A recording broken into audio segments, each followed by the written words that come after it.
함께 기도드리겠습니다.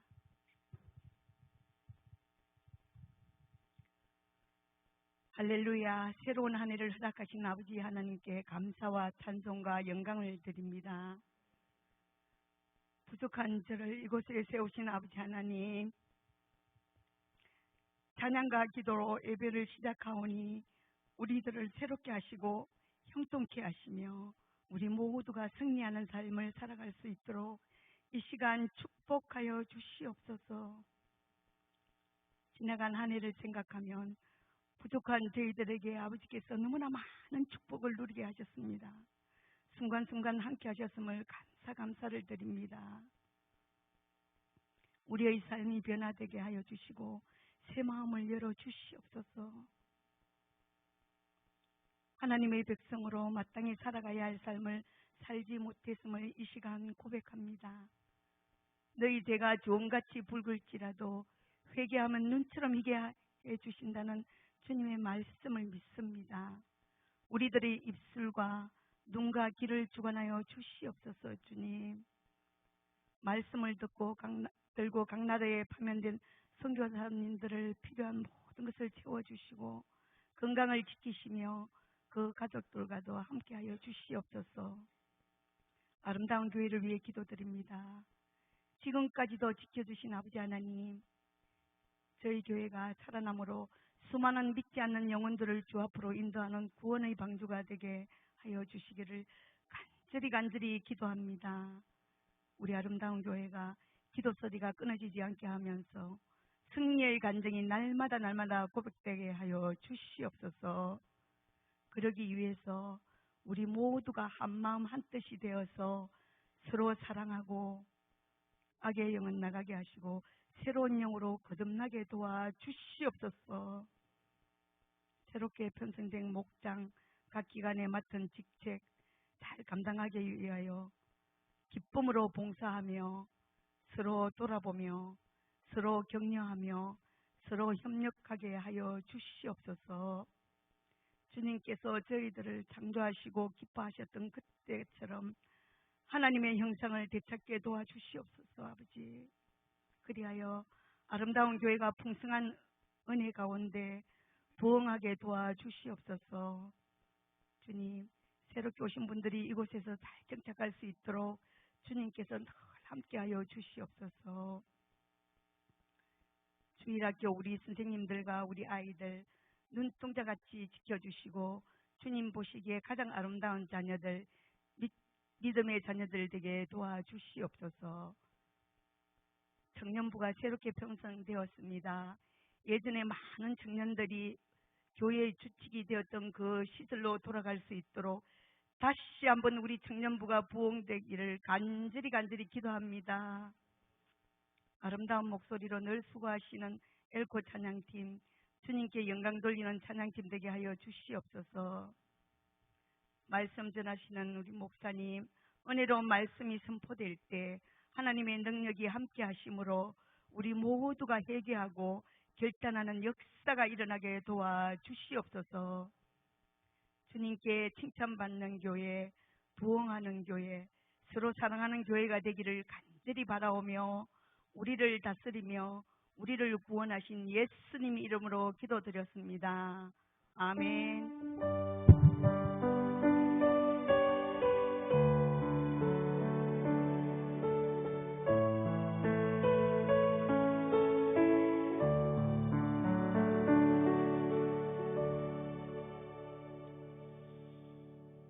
오늘 주일 아침에 하나님께서 우리에게 주시는 말씀은 마가복음 6장 34절부터 44절까지 말씀입니다. 신약성경 63면에 있습니다. 마가복음 6장 34절부터 44절까지 말씀, 우리 한 절씩 교독하고 마지막 절 같이 읽겠습니다. 예수께서 나오사 큰 무리를 보시고 그 목자 없는 양 같음으로 인하여 불쌍히 여기사 이에 여러 가지로 가르치시더라.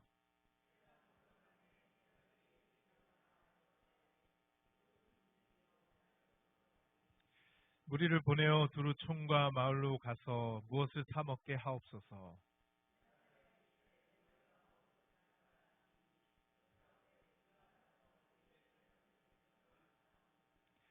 이르시되 너에게 떡 몇 개나 있는지 가서 보라 하시니 알아보고 이르되 떡 5개와 물고기 2마리가 있더이다 하거늘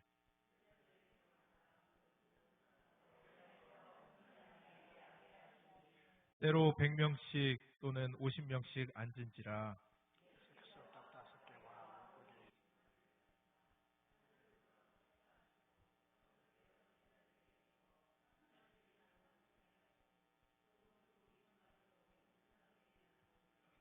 다 배불리 먹고 다 같이 떡을 먹은 남자는 5,000명이었더라. 아멘. 오병이어가 가르치는 곳이란 제목으로 박대호 목사님 말씀 전하실 때 큰 은혜 받으시기 바랍니다.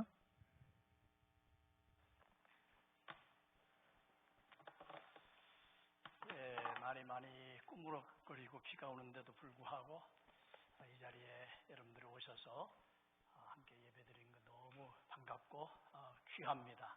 우리 옆 사람과 함께 인사를 좀 나누시지요. 잘 오셨습니다. 은혜 받고 갑시다.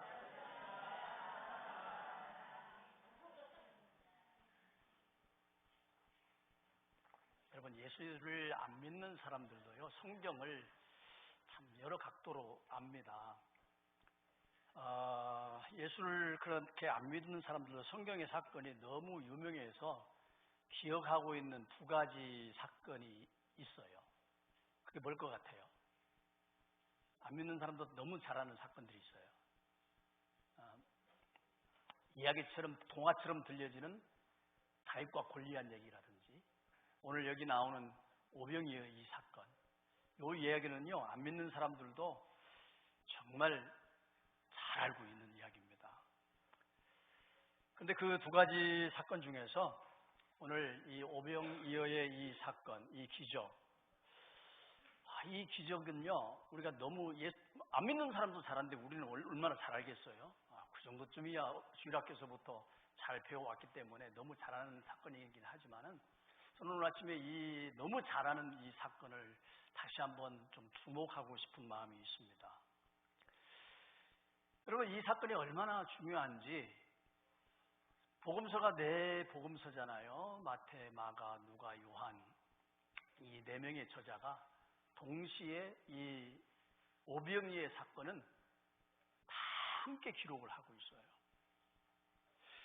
얼마나 중요했으면은 복음서의 저자가 똑같이 이것을 각자가 나름대로 경험한 각자의 그 상황과 관점에서 이 오병이어의 사건을 다루고 있는데요.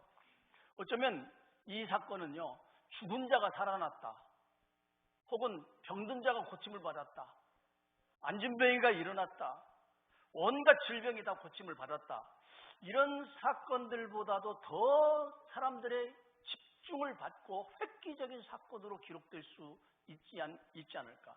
왜? 병들고 죽었다 살아나고 온갖 기적들이 일어나는 것들은 어쩌면 그것은 그 사람의 문제예요. 개인적인 문제일 수 있어요. 그런데 이 오병이어의 사건은 다른 것들보다도 더 관심을 끌 수밖에 없는 것이 뭐냐면은, 이거는 정말 인간에게 가장 중요한 사건이에요. 왜? 먹고 사는 문제잖아요. 아픈 사람이 고통받았다, 그 사람이 아픈 거니까 나하고는 별로 상관없을 수 있어요. 그러나 먹고 사는 문제는 우리 모두의 공통적인 관심이고 우리가 중요하다고 여길 수밖에 없는 이런 사건이잖아요.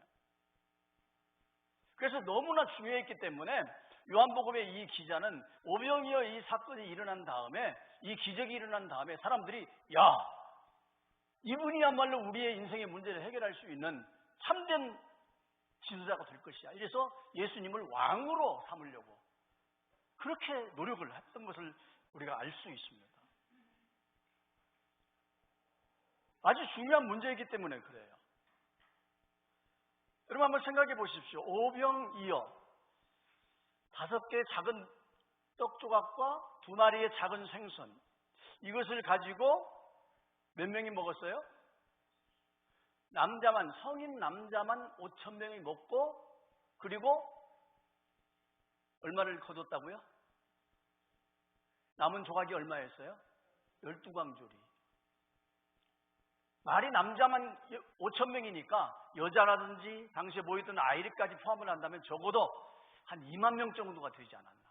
요 조그마한 어린아이 점심을 가지고 2만 명이 먹었다? 여러분 정말 대단한 거 아닙니까? 이거는 어쩌면 이스라엘 전체를 뒤흔들 수 있는 그런 사건이에요. 로마의 압제가 있었고 고물가에 시달림을 받고 있었고 고실업률이 있었고 이런 정말 경제적으로 볼 때에 너무나 악조건인 이 상황 속에서 인생의 한 방에 인생의 모든 문제를 해결할 수 있는 이런 기적을 보았다고 하는 것은 여러분 이 사람들에게 이 오병이어의 이 사건은 정말 대단한 관심을 쓸만한 그런 사건이 될 수밖에 없습니다. 그래서 오늘 우리는 이 너무 평범하고도 너무 잘 알고 너무나 우리가 익숙하게 들어왔던 이 오병이어의 사건이 오늘 우리에게 주는 이 또 다른 의미가 무엇인가를 저는 오늘 다시 한번 살펴보기를 원해요. 그리고 이 오병이어가 가리키는 그 방향이 정말 오병이어의 기적이냐 아니면 다른 것이냐라는 것을 우리가 정말 이 목적을 다시 살펴보면서 우리가 인생을 살아가면서 하나님의 은혜 속으로 살아가지만은 이 은혜의 핵심과 이 은혜를 받는 이 방향이 어딘가를 다시 한번 우리가 확인하면서 오늘 은혜를 함께 나누는 이 시간이 될 수 있게 되기를 주의 이름으로 축복합니다. 여러분 이 오병이어의 기적이요. 이 오병이어의 이 기적을 가만히 보면서요. 예수님께서는 오늘 본문 말씀을 가만히 보면은요. 정말 이 감동적인 또 우리의 가슴을 뜨게 하는 예수님의 모습을 우리가 볼 수가 있어요. 아, 우리가 믿는 예수님이 바로 이런 분이구나. 내가 정말 섬기는 예수님이 이런 분이구나. 얼마나 자상하시고요. 얼마나 능력이 많으시는지요. 여러분, 그분이 우리의 하나님이십니다. 그분이 우리의 아버지이십니다. 얼마나 감사한지요. 오늘 성경 말씀 보십시오. 말씀을 들으려고 모여든 군중들을 바라보면서요. 첫 번째 군중들을 바라볼 수 있는 예수님의 이 느낌이 뭐였냐. 그 필링이 뭐였냐면은 이런 느낌이었다고 얘기합니다. 목자 없는 양 같다. 목자 없는 양 같대요. 예수님께서 수많이 밀려든 그 사람들을 바라보면서 저 사람들은 목자 없는 양 같아. 불쌍히 여기는 마음이 생겼다는 말이에요. 여러분 양에게 목자가 없다고 하는 것은 곧 죽음을 뜻합니다. 목자의 도움 없이는 양이라는 존재는 절대로 혼자 생존할 수 없는 특징이 있다고 그래요. 눈도 어둡죠. 고집불통이죠. 넘어지면 일어날 줄 모르죠. 그래서 넘어지면은요 일어날 줄 모르니까 양이 위가 몇 개가 있는데 이 역류 현상이 일어나면서 양은 그냥 가스가 차서 그냥 죽는다고 그래요. 일어날 줄도 모른대요. 그래서 세상에서 가장 유순한 것 같이 보이긴 하지만 가장 어리석은 짐승을 얘기할 때 양이라고 표현을 합니다. 목자도 없어서 보호자도 없고 흔들리고 방황하고 죽는 줄도 모르고 돌아다니는 그들이 얼마나 안타까운 마음이 들었는지 이 백성들이 여기에 모이는 그 사람들이 그런 양들과 같이 보였다 이 말이에요. 여러분 목자 없는 양같이 봤다는 것을 우리가 반대로 얘기를 꺼내자면요 내가 너희의 목자가 되어줄게라는 말씀이에요. 내가 너희의 목자가 되어줄게. 너희 인생에 주인이 없는데 내가 너희의 주인이 되어주고 너희의 보호자가 되어줄게. 이것이 예수님의 마음이신 거예요. 실제로 하나님께서는 이스라엘 목자가 되셨다고 하잖아요. 다윗도 시편 23편에 보면은 뭐라고 얘기합니까? 여호와는 나의 목자이십니다. 다윗이 고백이잖아요. 여러분 우리가 인생을 살아가면서 더군다나 이민자의 삶을 살아가면서 얼마나 많은 고단한 문제들이 우리에게 있습니까? 정말 많은 문제들이 많은 어려움들이 우리들에게 있어서 피곤하기도 하고 어떤 때는 그것 때문에 절절매면서 갈 바를 몰라고 방황하는 것이 바로 우리들이 아니었습니까?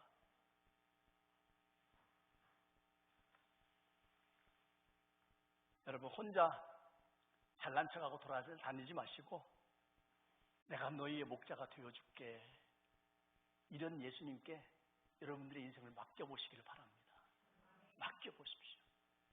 충분히 여러분들의 인생을 핸들해 주실 수 있는 그런 분이시라는 것을 말씀하고 있는 것이에요. 그냥 한번 보세요. 이 오병이어라는 의미를 한번 살펴봤으면 좋겠어요.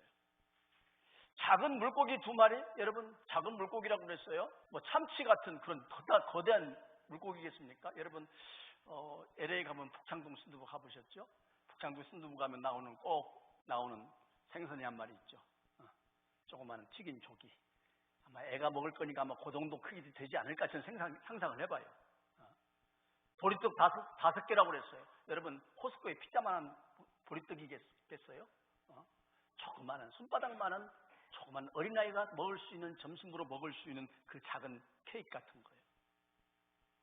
이 작은 음식이 주님의 손에 들어가니까, 주님의 능력에 붙잡히니까 어떤 역사가 벌어집니까? 남자만 5,000명. 이들만 먹었다 하지 않았습니다. 여자와 아이들까지 모두가 다 먹었는데 그냥 먹기만 했습니까? 배부르게 먹었다고 그랬어요. 배부르게 먹었습니까? 먹고도 남았다고 했어요. 이 상상이 됩니까 이게? 상상이 됐어요? 저는 이 말이 우리에게 주는 의미가 있다고 생각해요. 우리가 적어도 주님 앞에 나가고 주님 앞에 우리가 의지하고 주님을 나의 보호자로 나의 목자로 믿고 나가면 이런 풍성한 은혜가 바로 저와 여러분들에게 것이라는 것을 오늘 우리에게 상징적으로 보여주는 사건이 아니겠냐 이 말이에요. 그렇기 때문에 여러분, 우리가 아무리 작은 능력을 가지고 있다 할지라도 주님께서 사용하시기만 하면, 주님의 능력에 우리의 작은 것들이 들려지기만 하면, 여러분 내게는 별것 아닌 줄 몰라도 여러분 그것을 통해서 하나님께서 놀라운 역사들을 우리에게 베푸신다는 이것, 여러분 절대로 잊어버리지 않기를 원합니다. 제가 이 말씀 준비하면서 무슨 생각이 들었냐면요, 2013년에 저희 교회가 개척을 2009년에 하고서 4년 반 만에 하나님께서 이 성전을 하나님께서 허락해 주셨어요. 근데 그때 이때는요 한 사건이 하나 있었는데, 이걸 우리가 법원에 경매를 우리가 낙찰을 받아야 되는 과정이 남아 있는데, 입찰을 그냥 넣었어요. 그냥 이게 우리께 살라고 입찰을 법원에다가 넣었어요. 그냥 신청만 한 거예요. 기다리고 있는 중이에요. 근데 와서 보니까 여기에 당시 어떻게 생겼냐면 저렇게 생겼어요, 여러분. 지금하고는 조금 쉐이핑이 좀 달라요. 그래서 전에는 저 뒷마당에 보면 저 창고가 2개가 있었는데 거기에서 우리가 교육관도 만들고 참 했던 그런 일이 있는데, 이 주변에 나무들이 참 많이 있잖아요. 잔디도 있고 나무들이 그렇게 많이 있었어요. 근데 제 마음에는 저 가운데에 있던 저 뒷마당에 있던 저 나무가 너무 풍성하고 너무 좋아요. 솔직히 말해서 이 건물보다는 저 나무가 반해서 저는 여기 오고 싶었어요. 그런데 이게 경매로 들어갔기 때문에 전기고 뭐고 다 끊겨 있는 거예요. 수도고 다 끊겼어요. 그러니까 물이 없으니까 저 많은 나무들과 풀들이 어떻게 되겠어요? 죽잖아요. 만약에 저것이 경매로 우리에게 들어왔으면 이제 우리 것이 될 건데, 저게 되면 저 나무가 그때는 다 죽어버릴 것 같아요. 그래서 입찰만 해놓고 우리 것도 안 됐다는 결정도 안 된 상태에서 온 교인들이 구역을 나눠가지고 목장마다 다 섹션들을 나눠가지고서 너는 여기다가 물 줘, 너는 저기다가 물 줘 해가지고서 매일매일 갔다가 물만 퍼달랬어요. 이게 보통 일이 아니었어요. 그냥 5갤런짜리 물통 들어가다가 가가지고서 하는데요, 매일매일 물통 갖다가 달렸는데 얼마나 힘든지, 이게 정말 귀찮고도 힘든 일이었어요. 그래서 한편으로는 짜증이 나기도 하고 한편으로는 참 힘들기도 하고 이러고 있는데, 오늘날요 하나님께서 깨닫게 하신 것이 하나 있어요. 그게 뭐였냐면, 저렇게 우리는 막 5갤런짜리 세숫대야 뭐 이런 거 다 동원해가지고서 물을 주는데, 한번 하나님께 소나기를 한번 싹 부어주는데 5분 만에 모든 것이 다 적더라고. 5분 만에. 제가 그걸 보고서 깨달은 게 있어요. 우리는 수십 통을 갖다가 부어야 되는데 단 한 번 하나님이 비를 한번 5분만 내려버리니까 모든 대지가 깨끗하게 완전히 적셔버리더라. 여러분 누구 능력이 좋아요?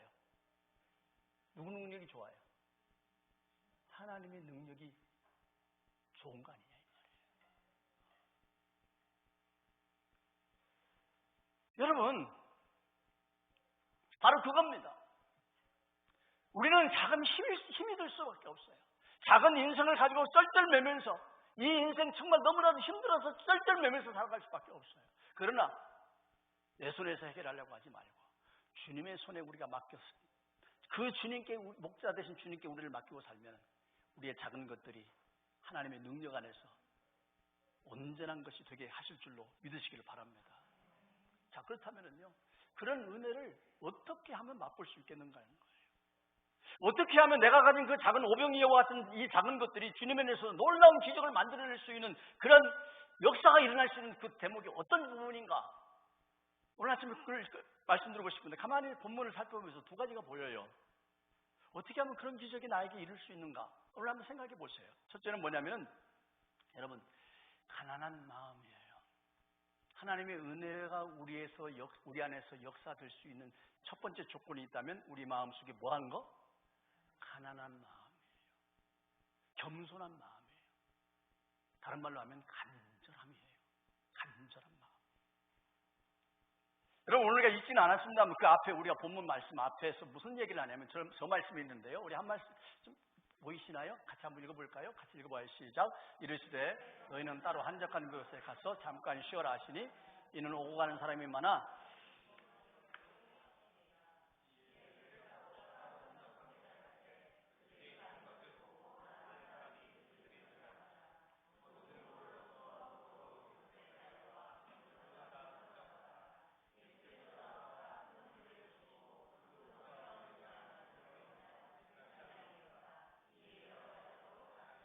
지금 예수님과 제자들이요, 사역을 열심히 하고 쉴 틈도 없었어요. 그래서 예수님께서 가서 좀 한적한 곳에 가서 좀 쉬자 그러고서 배를 타고 갔는데 그 모습을 본 많은 사람들이 그 배가 가는 방향을 보고서 어떻게 알았는지 열심히 뛰어가가지고서 배가 닿기도 전에, 예수님이 오기도 전에 먼저 가가지고서 기다리고 있더라 이 말이에요. 마치 무슨 생각이 드냐면 공부 잘하는 학생 말이에요. 공부 잘하는 학생들. 공부 못하는 사람들은 수업 시간에 항상 어떻게 해요? 늦게 가. 개기고 있다가 아직 못해가지고 그 시간 들어가는 거예요. 근데 공부 잘하는 학생들은 뭐 하죠? 맨 먼저 가서 선생님 기다리잖아요. 착한 학생들이죠. 여러분, 예배 시간도 그렇게 하시길 바랍니다. 예배 시간도 그렇게 하셔요. 여러분, 얼마나 간절했으면 배보다도 더 빨리 걸어갈 수 있겠어요. 걸어가는데, 뛰어가는데. 저는 이 모습을 바라보면서 예수님의 일행이 먼저 출발할 것도 아니고 그 가는 방향을 보고 어딘지도 모르지만 먼저 가서 예수님의 모습을 기다리고 있는 저 간절함을 보면서 여러분, 참, 귀중하다. 너무 대단하다. 그뿐 아닙니다. 예수님이 와서 저 사람들을 바라보면서 너무 목자 없는 양 같아서 너무 불쌍해서 하나님의 말씀을 가르쳐주기 시작하는데, 여러분, 이 사람들이요, 좋은 게 아닙니다. 적어도 이 사람들 하루 종일 가서 말씀을 들은 거예요. 하루 종일 가서 말씀을 들어요. 시간 가는 줄도 모르고 말씀이 들어요. 저녁이 어두워진 대로 말씀을 들어요. 밥 먹을 시간 됐는데도 불구하고 흩어지질 않아요. 집중하고 있는 거예요. 여러분, 이 점을 가만히 살펴보면은요, 저분들에게서 발견할 수 있는 정말 좋은 장점이 있다면 그들 마음속에 하나님을 향한 갈망이 있다는 거. 하나님을 향해서 갈망이 있다는 거예요.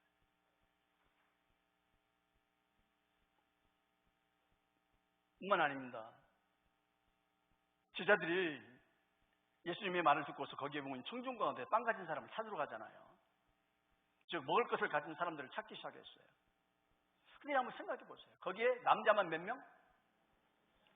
장정만 몇 명? 어른만 몇 명?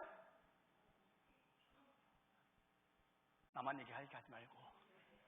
우리 지금 그 규모를 좀 같이 느껴보자니까. 몇 명? 5,000명. 여기 몇 명이요? 그 많은 남자들 가운데에 빵 찾아온 사람은 누구한테 찾아왔어요?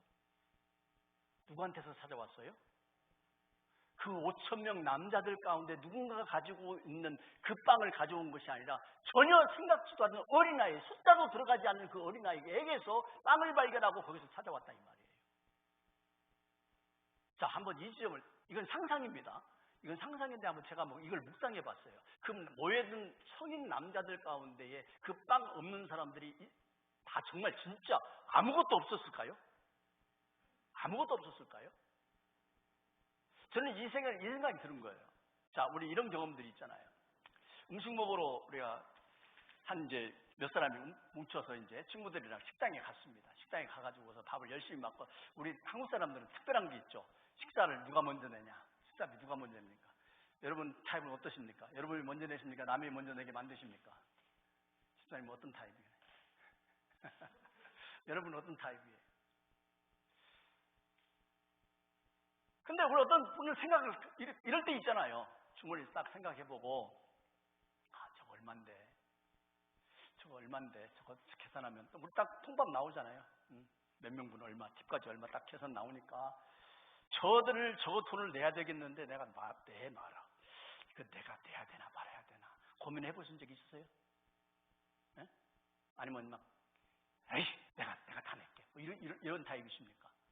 아마 한 번쯤은 고민될 수 있을 거예요. 있음에도 불구하고 저거 내가 내면 내가 어떻게 될 것인지 고민해 본 적이 있을 거예요. 아마도 이분들이 그러지 않았을까? 5,000명의 남자들이 있었는데 그 남자들이 아무도 정말로 아무것도 없어가지고서 그렇게 못 찾은 것이 이는 않았을 것이다. 저 집 밑에 숨겨놓고서 이거 내놓으면 어떻게 될까? 이런 염려가 있지 않았을까? 그런데 이 어린아이는요, 이 바보 같은 어린아이는요, 자기 생각하지 않습니다. 여기 있어요. 이게 뭐죠? 순수함이잖아요.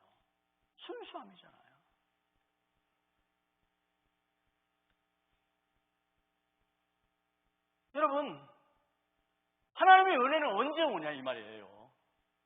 어떻게 그런 기적을 우리가 맛볼 수 있냐 이 말이에요. 가난하고 순수한 마음에서부터 시작을 해서 은혜를 사모하는 순수한 절박한 가운데서 여러분 하나님의 은혜가 여기에 임한다는 사실을 오늘 아침에 우리가 다시 한번 받아들일 수 있게 되기를 바랍니다.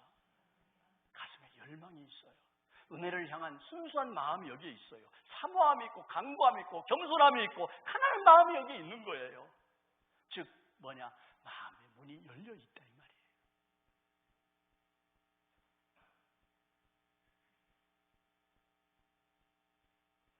여러분,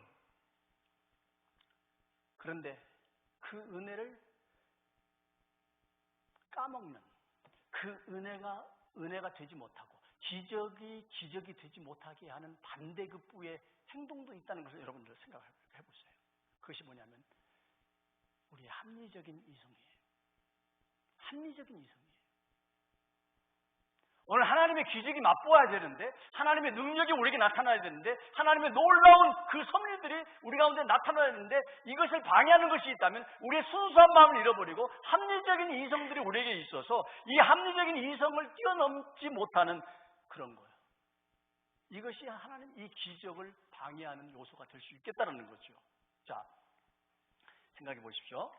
제자들의 태도를 보면은요, 우리가 가장 잘 빠지기 쉬운 함정이 거기에 있다는 것을 우리가 알게 됩니다. 그걸 말하면 저 합리적인 이성이에요. 이 합리적인 이성이라고 하는 이 울타리를 우리가 스스로 쳐놓고 우리가 오랜 시간 우리가 이 삶 속에 있다 보면은요, 여러분 여기에 갇혀서 하나님의 기적을 맛볼 수가 없는 상황이 올 때가 있다 이 말입니다. 자, 오늘 성경 말씀에 보면은요, 이렇게 얘기를 합니다. 35절 36절 말씀 보니까 때가 저물어 가매 제자들이 예수께 나와 여짜오되 이곳은 뭐예요? 빈들이고 날도 저물어 가니 무리를 보내서 두루 촌과 마을로 가서 어떻게? 사 먹게 합시다.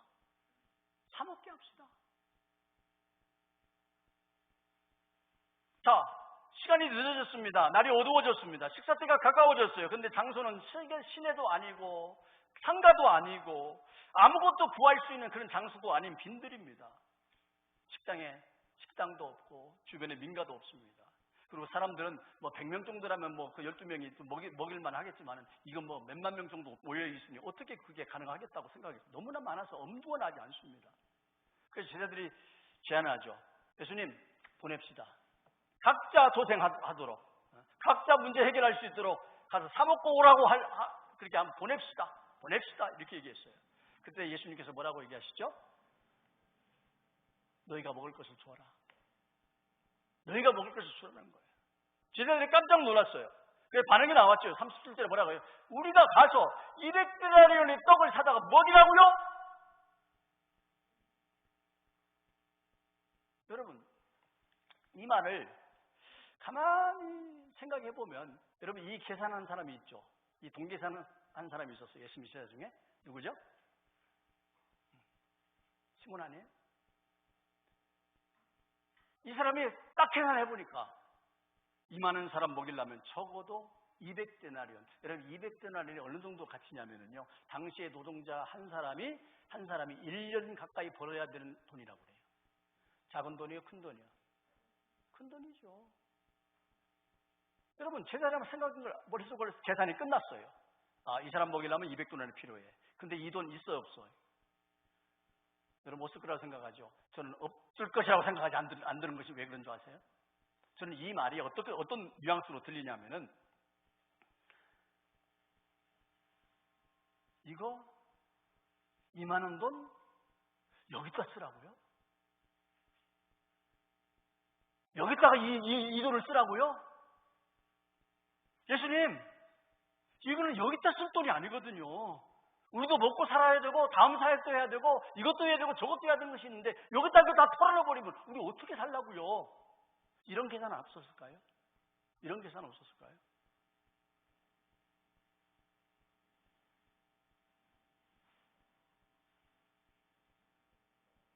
그러니까 이 사람들에게, 이 제자들에게 생각된 것은 감정적으로 예수님처럼 불쌍히 여기는 그런 감정적으로 처리할 것이 아니고 이성적으로 처리하자 이 말이에요. 합리적으로 생각해보자 이거예요. 그러니까 결론이 뭐예요? It's impossible. 이건 불가능한 거예요. 해서도 안 되는 거예요. 여러분, 만약 그렇다고 한다면 때로는 정말 하나님의 풍성한 은혜와 이 기적을 체험하기를 원한다면, 내 삶에 하나님의 능력을 맛보기를 원한다고 한다면, 하나님의 은혜 주심을 만져주신 그 은혜를 내 삶에서 맛보기를 원한다고 한다면, 어쩌면 우리 안에서 자리 잡고 우리 안에서 너무나 익숙하게 울타리를 치고 있는 합리적인 이 이성을 여러분 걷어내지 않으면 이건 갈 수가 없는 문제가 아니겠냐 이 말이에요.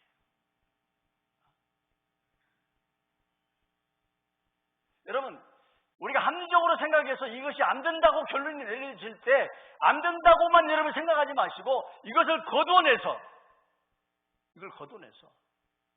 이 시간은 지금 내 능력의 시간이 아니고 내 능력은 아무것도 할 수 없는 시간이라면 이때는 내 영역을 뛰어넘는 믿음의 영역으로 가야 되는 시간이 아니냐 이 말이에요. 맞지 않습니까? 내가 할 수 없는 일이라고 생각한다면, 우리가 못한다고 하는 상황이 놓인다고 한다면, 내 믿음의 내 영역의 것이 뛰어넘는다고 한다면 우리는 어디로 가야 돼요? 믿음의 영역으로 나가야 되는 거예요. 그걸 뛰어넘어야 되는 거예요. 자, 그렇죠? 요즘 계속 이 마가복음을 묵상하다 보니까요, 자주 그런 얘기가 나오는데요.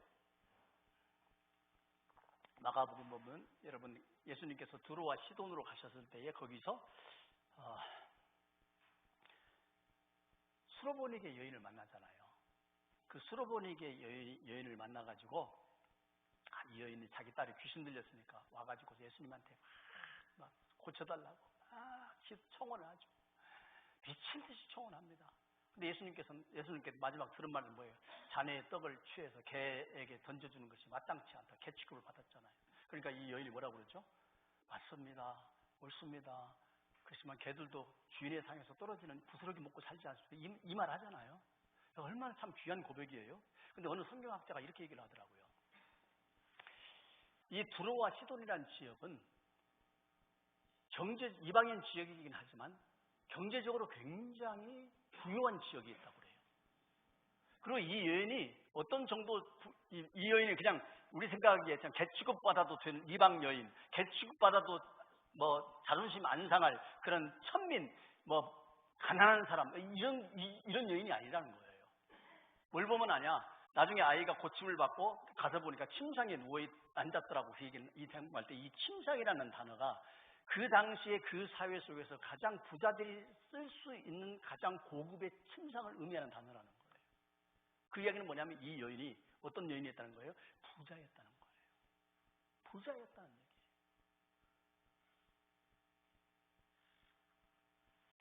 남들 부러울 것이 없는 이 부유한 그런 여인이 그럼에도 불구하고 스스로 개의 위치에 내려가고 주님의 은총을 간구해서 여러분 그 은혜를, 그 부스러기 같은 은혜를 받았던 그런 이 여인을 여러분 기억하시잖아요. 여러분 성경에 수많은 은혜 받은 사람들이 바로 그런 사람들입니다. 회당장 야이로가 그런 사람이고요. 백부장 고넬료가 그런 사람이에요. 자신의 처지와 경험과 상식을 내려놓고 오늘도 역사하시는 주님을 믿고 하나님의 은혜를 사모하면서 정말 하나님 앞에 겸손하게 나가는 그런 사람들은 2000년 전에 유대 땅에서 일어난 사건이 아니라 2000년 후인 현대 여기서도 하나님의 은혜를 체험할 수 있는 역사가 일어나게 될 줄로 믿습니다.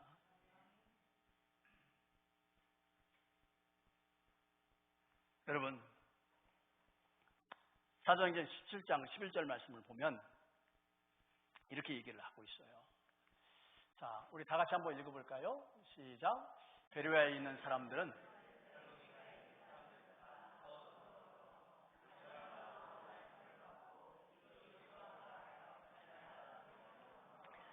사도행전 17장에 보면은 이 바울사도 일행이 하나님의 성령의 인도로 이제 유럽으로 들어갔다가 빌립보를 거쳐서 데살로니가로 내려가요. 데살로니가 가가지고 실컷 고생을 하고서 말씀을 거부하는 이 데살로니가 교인들이 쫓겨가지고서 베레아에 왔는데 이 베레아에 있는 사람들은 그 앞에 데살로니가 사람보다도 뭐했다? 뭐 했다고요? 한글 모르세요? 여러분 가끔 이런 얘기 하시죠. 미국에 오래 살다 보니까 한글도 모르고 영어도 모르고. 데살로니가 사람들은 보다 베레아 사람들이 더 뭐했다? 너그러웠어요. 옛날 성경은 뭐라고 번역을 했냐면요, 신사적이었다라고 얘기해요. 신사적이었다. 다른 번역 성경에 보면 공동 번역에는 뭐라고 하냐면 마음이 트인 사람이었다 그래요. 그리고 우리말 성경에는 교양이 있는 사람이다라고 그렇게 표현을 했어요. 너그럽다는 이 말을. 여러분, 저들 다른 각자의 번역들 가운데서 결국은 여러분 말씀이 내 안에 들어오기 위해서는요, 정말 중요한 것이 마음이 트여야 된다는 사실이에요. 마음이 트여야 돼요. 여기서 교양이 있는 사람, 신사적인 사람, 여러분 배운 사람을 뜻하겠어요? 많이 배운 사람이라고 그렇게 하겠어요? 아니에요. 가방끈 긴 사람이 표현하는 것이 아니라 그 사람이 가난하든 그 사람이 부유하든지 간에 그 심령이 열려서 하나님의 말씀을 받아들일 수 있는 준비가 된 사람, 이런 사람이라고 얘기하지 않습니까? 여러분, 우리의 마음이 트인 사람 되시기를 바랍니다. 하나님의 말씀이 들어오면 아멘으로 받아들일 수 있는 준비가 된 사람이요, 자기 상식과 경험과 합리적인 이성을 내려놓고 주님의 말씀에 집중할 수 있는 사람이요, 그런 사람은 마음이 꼬인 사람이 아닙니다. 마음이 꼬인 사람은 할 수가 없어요. 정말 순수하게, 정말 주님의 말씀 앞에서 엎드려서 그 말씀을 받아들일 수 있는, 이것이 우리에게 중요한 거예요. 자, 그러면 여러분 시간이 좀 갔는데요, 제 말씀을 준비하다가 고민이 됐어요. 한 말씀에 더 우리가 나가야 되는 거예요. 이 말씀만 제가 딱 말씀드릴게요. 그러면 여러분, 오병이어의 이 사건이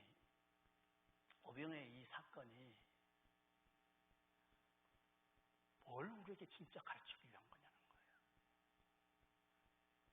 뭘 가르쳐주려고? 그렇게 좋아, 순수해, 네 마음이 진짜 겸손해, 네가 그렇게 사모함이 있어, 그럼 은혜 받는다, 이 말씀하기 위해서 거예요? 그렇지가 않아요.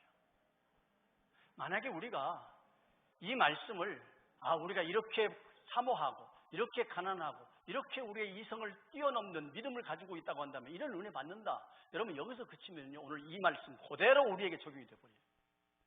자, 이 말씀 같이 한번 읽어보겠습니다. 다 같이 읽어요. 시작. 예수께서 대답하여 이르시되 내가 진실로 진실로 너에게 이르노니 너희가 나를 찾는 것은 표적을 본 까닭이요. 표적을 본 까닭이 아니고 뭔 까닭이라? 여러분 이 말이 간략하게만 설명할게요. 시간이 없으니까. 요한복음에서 보면은요, 오병이어의 사건이 일어났거든요. 그 사건을 보고 사람들이 예수님 찾아다녔어요. 너무 대단하니까. 너무 대단해서 찾아다녔는데 그 찾아다니다가 예수님을 가버나움에 가서 만났는데 사람들이 막 찾아오니까 예수님께서 이렇게 얘기하신 거예요. 너희가 나 찾는 것은 표적을 봤기 때문이 아니고 너희가 먹고 배부를 거 이것 때문에 너희가 나 찾아왔어 라고 얘기하는 거예요. 여러분 잘 기억하십시오. 우리가 하나님의 은혜 받기를 저는 소원합니다. 여러분들이 인생의 문제가 해결될 수 있게 되기를 소원합니다. 주님은 그것에 충분히 관심을 가지신 분이세요. 그러나 더 중요한 것이 있어요. 더 중요한 것이 있어요. 그것이 뭐냐면 우리가 표적, 이 표적이 오병이어의 이 기적이 일어나는 것은 우리도 그렇게 하면 우리가 5,000명 먹고 12광줄이 남는 인생을 살아. 여러분 이거 보여주려고 하는 것이 아니라는 거예요. 목적이 따로 있다는 거예요. 목적이 따로 있다는 거예요.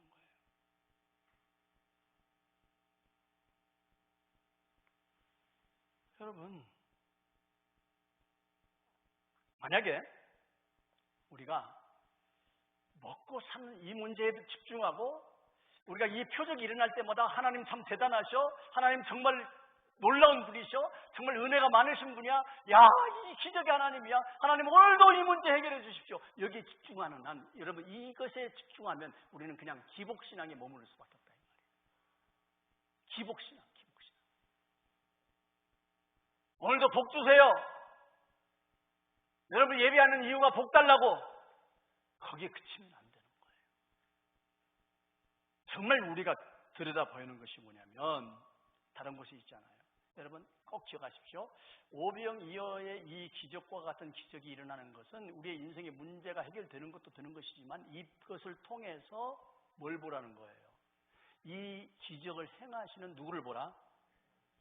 예수님이 누구신가를 보라는 거예요. 이 예수님이 누구신가를 보라는 얘기예요. 만약 이것을 우리가 여러분들이 그렇죠. 정말 우리 신앙생활 하면서 기적을 맛보시길 바랍니다. 여러분 인생의 문제를 해결하시는 하나님을 순간순간 만나시기를 바랍니다. 근데 그럴 때마다 거기에 취하지 말라 이 말이에요. 거기에 취하지 말라. 만약 거기서 취하고 난다면 여러분 그게 뭐가 되는 줄 아세요? 결국은 신앙의 중심이 나에게 머물러져 버려요. 신앙의 중심이 내게 머물러서 내가 하는 헌신, 내가 하는 기도, 내가 하는 노력, 내가 하는 삶의 이것이 내가 중심이 돼버려요. 근데 그것이 아니고 이 표적을 여러분들이 인생의 삶에서 하나님을 만나는 여러 가지 은혜의 경험들을 하게 될 때마다 기억해야 될 것은 이 문제를 해결하시는 하나님이 누구시냐, 예수님이 누구시냐는 것을 자꾸 초점을 여러분 주님께 옮기고 나면 아하, 이분이 누구시냐, 내가 섬기는 이분이 누구시냐는 것을 보게 만들 거예요. 그것이 하나님께 영광을 돌리는 거예요. 예수님께서 이 말씀하신 다음에 여러분 무슨 얘기를 하냐면은 51절 말씀에 6장 51절 말씀에 보니까 이렇게 얘기를 했어요. 나는 하늘에서 내려온 살아있는 떡이니 사람이 이 떡을 먹으면 영생하리라. 내가 줄 떡은 곧 세상의 생명을 위한 내 살이다. 무슨 말씀하시는 거죠?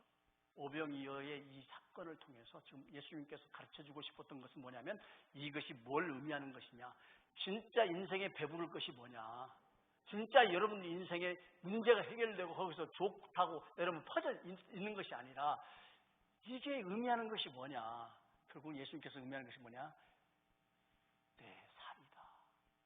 영원한 생명을 위한 내 살을 의미하기 위해서 오병이어의 이 사건을 기적으로 보여주셨다는 거예요. 그러면서 무슨 얘기를 합니까? 이렇게 얘기를 하세요. 사람들이 오병이어의 떡을 먹고서 배가 불렀어요. 남았어요. 풍성했어요. 이 놀라운 기적이 어디 있어요? 이런 것처럼 여러분 요한복음 6장 35절 말씀에도 여러분 다 같이 큰 소리 한번 읽어보겠습니다. 시작. 예수께서 이르시되 나는 생명의 떡이니 내게 오는 자는 결코 줄이지 아니할 것이고 나를 믿는 자는 영원히 목마르지 아니하리라. 여러분, 이 말씀을 우리에게 전달하는 것은 인생에 먹고 사는 문제가 아니라 여러분 인생에 정말 목마르지 아니하고 인생에 여러분들의 궁핍함을 해결할 수 있는 방법은 생명의 떡이신 예수님을 만나는 길이다 이 말이에요. 이 예수님이 오늘 나와 여러분들이 하나님이 신앙생활을 고백하면서 주님께 초점 맞춘 신앙생활을 할 수 있는 저와 여러분 되기를 주의 이름으로 축원합니다. 기도하겠습니다.